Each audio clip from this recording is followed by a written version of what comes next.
What's going on, everyone? Game 3 is almost upon us, and the Lakers look to go up 2-1 against the Memphis Grizzlies at home. Hopefully, they win both of these home games, go up 3-1, and then the series is pretty much over. But a big thing that we're going to need is Anthony Davis. And Anthony Davis has been an absolute monster, putting an absolute clinic on the defensive side, right? Game 1, he had an incredible all-around game. 22 points, 10 to 17 from the field, 12 rebounds, 3 assists, 7 blocks, 3 steals, just absolutely remarkable. And it was an all-around effort, all-around game from everybody. I mean, you had D'Lo with 19 points, LeBron with 21, 11, and 5. You had Austin Reeves with 23, Rui with 29. Just, again, real team effort, real team game, period. And we need to see more of that, right? You look at game 2, and nobody showed up besides Rui and LeBron James. LeBron James, 28, 12, and 3. Rui had 25, 5, and 2. Again, 2 guys showed up, nobody else. And you look at Anthony Davis, again, brilliant on the defensive side. He had 5 blocks in that game, really just controlling the defensive side of the ball. But from an offensive perspective, he was terrible, right? 13 points. 4 of 14 from the field. He did hit a 3. He was 1 of 1 from 3, and he was 4 of 4 from the free throw line, which was massive. But in general, I mean, if you take away those 4 free throws, he would have only had 9 points. And that's just not going to cut it from Anthony Davis. He needs to be better. Now, to his defense and his credit, he was getting hacked like I have never seen. I mean, there was several plays where literally he was getting pulled down. There's a play where Triple J had his whole body wrapped and was pulling on his jersey and nothing, no calls. Now, obviously the home whistle is a thing in the playoffs, and Triple J just seems to get no whistle whatsoever. It seems really strange with him. A guy that is second in the league in fouls that all of a sudden just can't draw a foul. I don't know, it just doesn't make sense to me. But nonetheless, look, AD has to dominate. He has to overcome that. Right? You figure it out. They are doing everything they can to try to keep Anthony Davis as modest as possible. But it was also just AD, right? I mean, he had a lot of shots that he just missed. He had a lot of good, solid looks, a lot of mid-range shots that he usually hits and misses, even little floaters, a couple shots around the rim. It just wasn't his game on the offensive end. And we can't afford that. Now, if Anthony Davis has 13 points and he's 4 of 8 from the field, but we win by 20, who cares, right? I don't need Anthony Davis to go get 30 a night just to go get 30 a night. It's what does the team need? What is the game shaping up to be? But that was a game where we needed Anthony Davis to go. If Anthony Davis gives us 20, we might have won that game. It might have been a completely different game, right? Because, I mean, we were down 6 with 2.5 minutes left. If Anthony Davis has 20 at that point, we're up 1. And who knows? You might win the game or at least be in the ballpark. But if it's a different scenario where, hey, everybody's stepping up, everyone's big, everyone's huge, we're up 15 start to finish. AD's just kind of holding it down on the defensive end, isn't taking a bunch of shots because he doesn't need to. Fine, okay, not a problem. Great job, AD. You played within the team. The Lakers have time and time again shown they're better when everybody is eaten rather than just Anthony Davis and LeBron James. I'm okay with that. But again, what does the game call for? And we need to be able to rely on AD to get it going, especially early on. This team seems to feed off of AD, right? AD gets it going early, everyone seems to start eating, right? And it also just throws everything through a loop. Right? Memphis has no answer for Anthony Davis. So if Anthony Davis starts dominating, that just opens everything up for everybody else because now Memphis is just so worried, so focused, so concerned on AD that's when you start seeing games where he gets 5, 6, 7 assists because they are doing everything they can to stop AD and he's just getting easy outlets to shooters and stuff like that. And then now they're getting better looks and and now you can play that inside out game. And then if those shooters are knocking it down, well, now the defense is screwed. There's nothing they can do. If Anthony Davis is dominating down low and guys are hitting shots, you can't stop the Lakers. There's just no way. And a lot of that starts with AD and him establishing that dominance. I have no concerns with him on the defensive end whatsoever. And hopefully now that we're in LA, you're going to have the home crowd. First time we're going to be able to have full capacity since LeBron James and Anthony Davis came to the Lakers. Because remember the bubble year when they won, no fans. And then the following year, the year that we made the playoffs and AD got hurt, that, knock on wood, but that year, it was minimal, right? You couldn't have full capacity. So this is going to be the first time they have full capacity. So I'm hoping that AD will be able to feed off the crowd, kind of match their energy. I need to come out with some more consistency and some energy. And also you got to put Anthony Davis in positions to succeed. You know that they're double and at times triple teaming him and packing the paint. So you need to run sets, run that pick and roll, run that pick and pop, whatever you got to do, but get him quality looks, right? Sometimes you're going to need to just give him the ball and he's going to have to go to work and just go get a bucket, right? That's what Anthony Davis is best at. Just go get a bucket.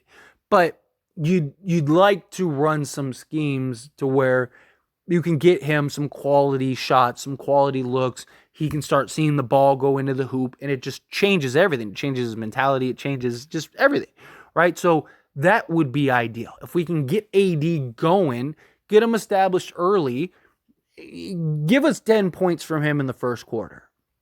Again, now Memphis, they have to figure out how to adjust and fix that, which now opens everybody else up. Right? Now LeBron can get going. Now Reeves can get going. Now D'Lo could get going. Now Rui could get going. Schroeder, right? Like all of these guys really could get going. Beasley. Run some sets with Beasley, right? Especially if AD starts getting going, because that's going to draw all the defenders. They're not going to be able to glue somebody to Beasley all game, right? So now Beasley, he could probably get some better looks. Run some screen action with Davis. Allow Beasley to get some, shots off the screen, or off the roll, those kind of things really start opening everything up, and it just makes it impossible for Memphis to guard us, right? I mean, Triple J, don't get me wrong, incredible defender. He's Defensive Player of the Year, right? And he's gotten a very favorable whistle so far in these first two games. But Anthony Davis is Anthony Davis, right? Triple J cannot contain Anthony Davis, which is why they're triple teaming AD at the time, right? If Triple J could slow down or stop AD, then they would not do that, and they would just put Triple J on him. Tillman, you're playing a 6'8 guy, 230 pounds, whatever. Dominate that matchup, right? And he needs to be more quick in his decisions. Game one, you saw him, he was very decisive. There was no waiting around. He got the ball, and he was quick in his actions, right? A couple times he would hold and wait and actually wait for the double team, but then you saw him kick it out and swing it out, and that was part of the game plan. But he was able to get buckets and score with the same defensive scheme as game two because he was quick in his decision making. He didn't wait for the double team. He just took the guy off the dribble or just elevated immediately, or just split the double team or whatever. He was aggressive. And that's what AD has to do. That's what AD needs to be. He needs to be decisive when he gets the ball. You got to get him the ball too. And you got to get him the ball in spots, right? In his spots, right? Where he's most comfortable on the catch. Get him the ball, and then he needs to then be decisive, make a quick move, get to the bucket, draw the foul, whatever, right? If you're going to shoot that little elbow, shoot the little elbow. If you're going to shoot, that little 15-footer, shoot the 15-footer, whatever. Whatever the defense is giving you, take it. But you got to be quick and decisive in those plays. We need Anthony Davis to be the best version of Anthony Davis. Again, don't necessarily need him to go get 40, 15, and 5 blocks, right? But he's got to be averaging at least 25 a game. At least 25 a game. Because if he doesn't average 25 a game, then that just puts so much pressure on LeBron James and, D'Lo and Reeves and Schroeder and Rui and everybody, right? He is our guy.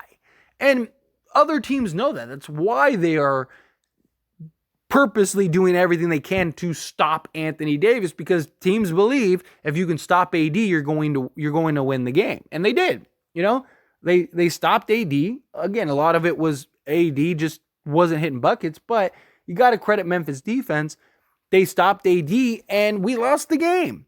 right? So that's gonna be the game plan going forward. If you play Sacramento, they're gonna want to limit and try to stop Anthony Davis as much as possible, because if AD gets going, then everybody just gets going. So Lakers have to do their part. They have to get AD going and established early. AD has to be decisive and quick on his decisions, make his move, and be done. Go get those buckets, right?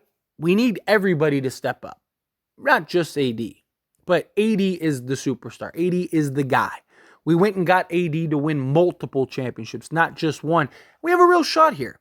Look, I have zero doubt that the Lakers win this series. I really do. I think the Lakers have shown, even in the bad game with game 2, I think that they have shown that they're the better team. I really do. You look at game 1 and you look at how bad we played game 2, and the fact that we still had a chance to win that game against the best home team in the entire league. And now we're in LA where we can't play much worse.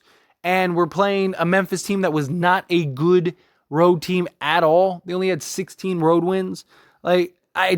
Everything just looks at it, and I just look at it and I just go, okay, Lakers are going to win this series, right?